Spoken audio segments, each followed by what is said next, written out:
Chapter 35. Nico didn't know what to do or where to go next.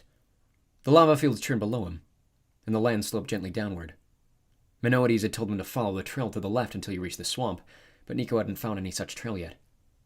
Nico assumed, though, that they needed to go deeper into Tartarus. Were they headed to the doors? Was that where Nyx had Bob imprisoned?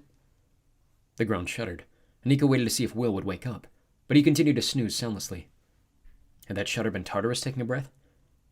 He hoped that Protogenos would remain in slumber. He had no desire to face him like Percy and Annabeth had, especially not since he'd already had Nyx to contend with. He wondered if Nyx had sent Amphithemis his way. He hadn't told Will this part, but manias were technically born from her. It was possible that the centaur's arrival had been a coincidence, but Nico really couldn't believe that. At the same time, why? Why would she do that if she was waiting to torment Nico herself? That part didn't make sense. Shouldn't she want him to reach her as quickly as possible? It was yet another unknown among so many others. He ran his fingers through Will's hair, and his boyfriend stirred.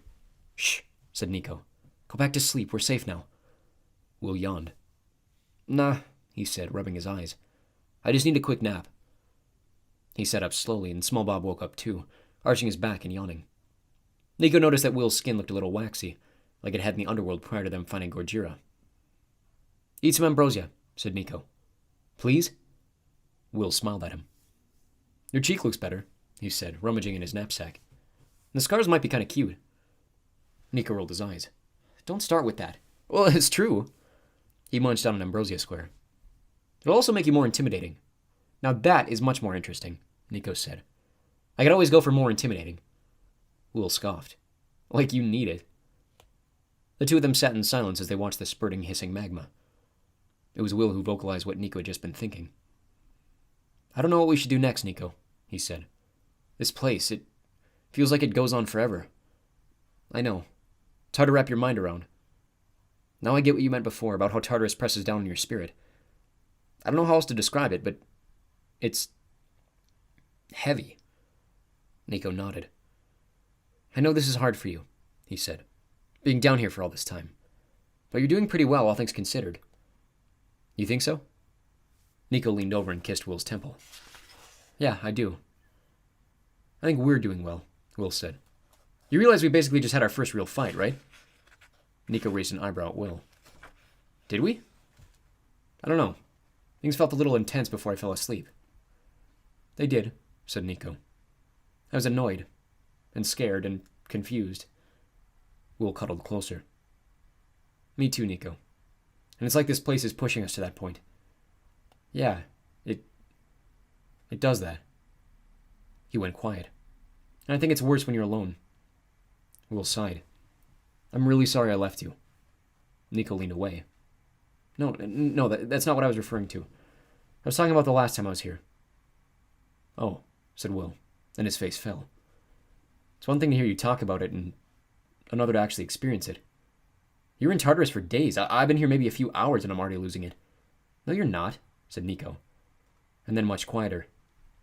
"Not yet, at least." Will pushed himself up and held out his hand. "Then we keep an eye on each other," he said. "Deal," said Nico, taking Will's hand. Will struggled a bit helping Nico up, but brushed it off with a dismissive wave. "I'm fine," he said. "Just tired." "This is me keeping an eye on you," Nico said, smirking. "Are you okay?" Will grimaced. "Better than before, I guess. But I haven't been without the sun this long in my entire life, and it's starting to wear me down." Nico knelt and pulled a sun therapy globe from Will's knapsack. "Then maybe it's time for you to recharge." Will laughed. "Oh, I'd forgotten about that." He took the globe from Nico and switched it on. Nothing happened. "Batteries must have drained," he said. "They were new, too." He tossed the globe to Nico, then dug around in his bag for the second extra set he bought. But even after replacing the dead ones, the globe didn't turn on. Nico frowned. Maybe it got damaged. There was a moment when Nico thought that Will was about to panic, but the son of Apollo quickly smiled and put the globe away. "Perhaps we should just get going then. The sooner we find Bob, the sooner we can leave, right?" "True," said Nico. "But I don't actually know how to get out of Tartarus yet." "We'll figure it out later." Will turned around and looked out toward the boat. "What should we do with that?" "Good point," said Nico. "I'm not sure. I guess we're supposed to take it with us, or maybe come back to it." Well, we have no idea how far we're going, said Will. I know. I just wish I knew the way to Damison's hut. Where's the swamp? There's a loud meow at Nico's feet. He looked down at small Bob, who yelled again. What? Said Nico. Are you hungry? Thirsty? Small Bob meowed, then darted down the hill toward the boat. What's he doing? Asked Will. I don't know. I don't speak cat. You know that isn't what I meant. Small Bob stopped just past a couple of craters left behind by exploded regeneration pods. He let loose a long meow, then trotted away again. I can't believe I'm going to say this, said Will. But does he want us to follow him? I've seen stranger things in Tartarus, said Nico. Let's go. Nico took Will's hand and led the way as they chased small Bob. Every so often the Calico would pause and look back at the two of them, which pretty much confirmed Will's theory. At the same time, Nico resisted the urge to celebrate. It was possible that small Bob knew where his companion was, but it was just as possible that the cat was leading them somewhere else. However, it wasn't like Nico and Will had a ton of information to go on. Moments later, they arrived at Gurdjir's boat. Small Bob stood on his rear legs to try to look inside it, meowed, and then sat and whipped his tail back and forth. Okay, we made it to the boat, said Will, who was slightly out of breath. Now what? Well, what did Minoides say about Damison's hut? Said Nico. He told us to follow the troglodyte shortcut to the swamp. Will raised an eyebrow.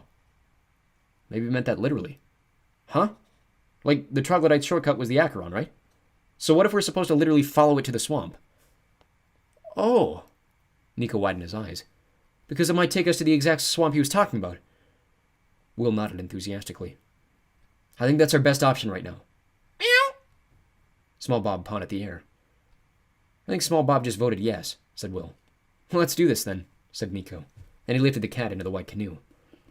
We'll need to push it to the water together. You up for that? Will nodded, but he still looked a little sick. Keeping an eye on you, said Nico. Will swung his knapsack around and took a swig of nectar, which is the last bit left in the first two bottles. He screwed the lid back on and put it away. Within a few seconds, the color returned to his face, and he took a deep breath. I really don't want to go back in that river, he said. But it's now or never. Nico smiled. I'll be right there with you. That seemed to be enough for Will. He closed the distance between them and planted a kiss on Nico's lips. Together, he said. Together, Nico whispered. With Will's help, Nico dragged the boat over to the bank of the Acheron, and the agonized, pain-stricken voices called out to him once more, like he tuned into the universe's worst talk radio show. He ignored them as they both shoved the canoe into the water. Nico gripped the stern as hard as he could, and Will took a deep breath before hopping in. His boyfriend gasped, grimaced, shook his head. Hurry, Nico, he grunted. Get in! Nico kept pushing the boat while bracing his legs on the bank, and soon it started moving, floating on the Acheron, while tormented voices called out to Nico, assuring him that he too would have his own place among them. He vaulted over the hull and rolled over onto his back, breathing hard. You are the Ghost King, a voice said. I am, Nico thought. This is where you belong. But then Nico raised his head, looked at the other two passengers. Will, whose face was strained as he reached down with a shaking hand to grab at him. Nico took it, gripped his boyfriend's hand tight, and thought, no, this is where I belong. Then Nico lay there staring up at the blood-red sky, while the three of them drifted toward the River of Pain.